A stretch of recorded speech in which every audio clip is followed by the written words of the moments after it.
about testing that you can do on your own at home during pregnancy.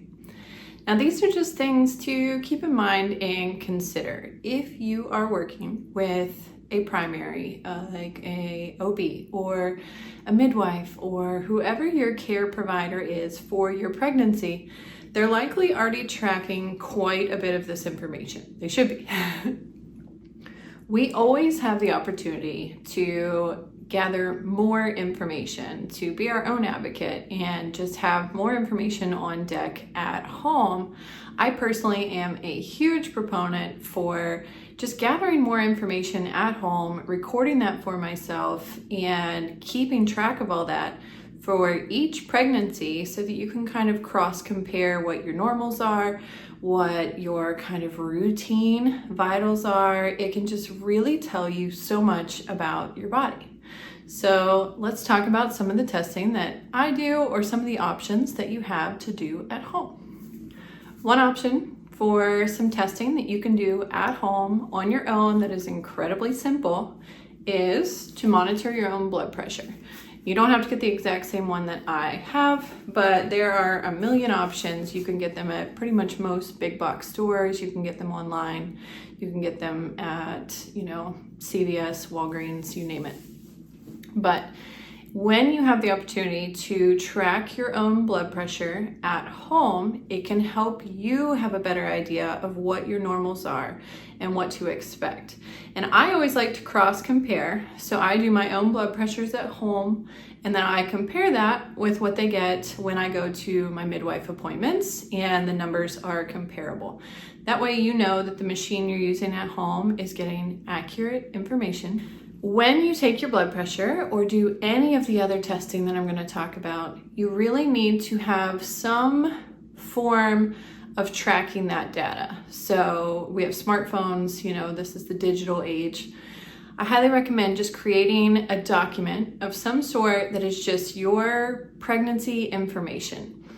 Like I've talked about that you can do this for more than one pregnancy. So I have one document that still has the information from previous pregnancies that I've had, and it tracks, I have all of my blood pressures, I have all my weights, I have all my other things that I'm going to talk about, and it's so nice to have that information so that I can compare where we are for this one, and each week I can compare to where I was that week with previous pregnancies, and get a good idea of where things are going and kind of what to expect. And it just gives you so much more data. So blood pressure, super easy one. Second one that I'm a big proponent for, and I talked about it in my 26-week appointment with the midwife video, I like to monitor my own blood sugar at home. This isn't something you have to do. This is optional. This is just if that's your vibe, I highly recommend it. It doesn't bother me at all to poke my finger. I buy, this is, like I said, buy whatever brand, fits you. But for the one that I bought, they have, if you can read that, it says ultra thin. So it's very, very tiny little finger pricks. And you use that information with your monitor to tell you, you can check your fasting glucose, check post meals. I even like to check multiple times post meal because I really want to watch what that curve looks like. And it can tell you so much about not only how your body is processing glucose, but also what are the current meals that you're eating doing to your body. And it helps me really cater during my pregnancies, which meals should I be leaning into a little bit more? Which ones should I kind of pull back on? For the most part, you can get a pretty good idea, of which ones are going to shoot your blood sugar through the roof.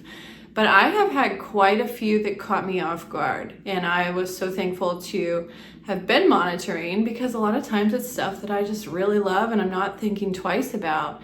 And I had a few of them that really sent me into some major glucose spikes when I wasn't expecting it. So that just helps you to plan for the remainder of your pregnancy. My goal is to avoid those harsh spikes as much as possible. So I try and cater all of my meals to, you're always going to have a rise when you do consume food, but my goal is to not have the crazy ups and downs. I feel like it really throws our body off, even when we aren't pregnant, but especially when we are. We already have enough emotional things going on. But the more we can work on regulating that glucose, trying to have somewhat of a balance throughout it, I think it really sets us up for success. And this is just one really easy way that you can do it at home. Now, again, you want to log all your numbers. Don't try and just memorize them. And don't memorize anything while you're pregnant. Way too much work. So just find an easy tracking system. You can just use the Notes app in your phone and just label it, glucose, pregnancy, put dates, and just write down what it is that you were tracking. Was that your fasting glucose? Was that post-lunch? Was that post-dinner? Was it 1 hour after lunch? Was it 2 hours after lunch? Just, you don't need a ton of information, but you do want to have enough so that when you go back to it, you know exactly what that number was telling you.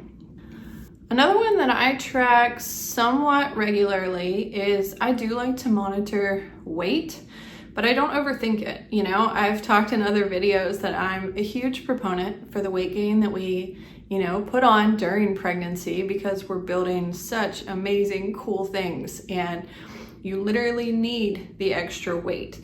But I do like having an idea of how that weight is coming on. There is kind of a rhythm to it. You do want to watch that you're not putting too much on too dramatically, or that you're not losing weight when we shouldn't be. I just like having somewhat of a balance of keeping track of it. But like I said, this isn't meant to be a stressor. It's not meant to, you need to learn to love the number that you see on the weight scale during pregnancy. You're growing a human, you're growing a whole new organ, placenta, and you're gaining so much blood. I have a whole video on all the amazing things that we are building within that weight. But I do think it's good information to have. And like I said, if you have multiple pregnancies, it's nice to be able to refer back of how your weight was doing with shifting in your previous pregnancies versus now, how your weight did postpartum with previous pregnancies versus now. Don't expect to just remember it. I think we really need to do a really good job of writing it down, just objectively gathering information, using that information to, kind of monitor our decisions moving forward. And just like I said, just look at it objectively and don't let it stress you out. Another great resource to keep at home can be urine strips that can help you get an idea of what is showing up in your urine. And in a previous video, I talked about books and resources that I really love during pregnancy. One in particular, I'll put it up here. It goes into such intense detail about all the testing that I'm going over right now of what you're kind of looking for, what normals are, and what might be off if certain numbers are off. And she goes into really good detail of urine testing. So don't feel like you need to know what it all is. Have a good resource on hand, and then you can buy at-home testing strips, just like, the blood pressure cuff and the glucose testing. You can find it very easily to have your own at home. And that doesn't have to be your only form of testing. None of this is meant to replace your primary care. It's just adding that on top. If you don't feel yourself or you feel like something's slightly off, having these things on deck so that you can go through your routine of checking all your normals and seeing what does come up. That way, when you do reach out to your provider, you have more information on deck. You can tell them exactly what wasn't coming up right, before you even go in for an appointment, which is just really empowering, I think. I know a lot of moms also have their own fetoscope or Doppler at home, depending on what you have access to. These are all great tools as well. I personally don't. I leave that just for my monthly check-ins with the midwife, and that puts me at ease. I personally am fine going a whole month of, not doing that. So that one you want to feed into what your preference is, or if you're not working with a provider, Some people do that. I know, don't panic. It's just, that can be a great way for you to monitor it yourself at home and gather that information on your own.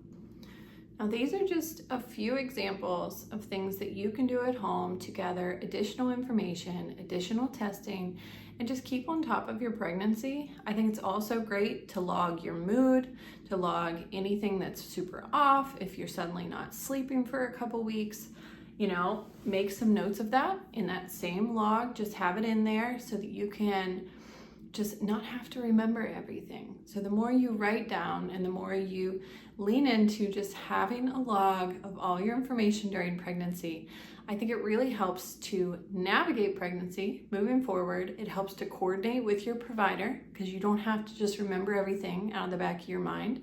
You can just refer to your document and be like, all right, this is exactly what I've been experiencing. But it's also great to compare during future pregnancies so that you don't have to just remember all of this data. You have it saved in a document and it is at your disposal. I hope this video was helpful. None of these things are required for doing at home at pregnancy. Like I said before, this is just additional information that you can gather for yourself. And there are still more things that you can do for yourself during pregnancy to gather information on how your body is doing. This was just a few examples of things that I like, things that I kind of lean into, or options that we all have. If you have any questions, don't hesitate to throw them in the comments and we can have a discussion about it. But most of all, just try and relax, try and get the information that you need, and don't forget to write it down.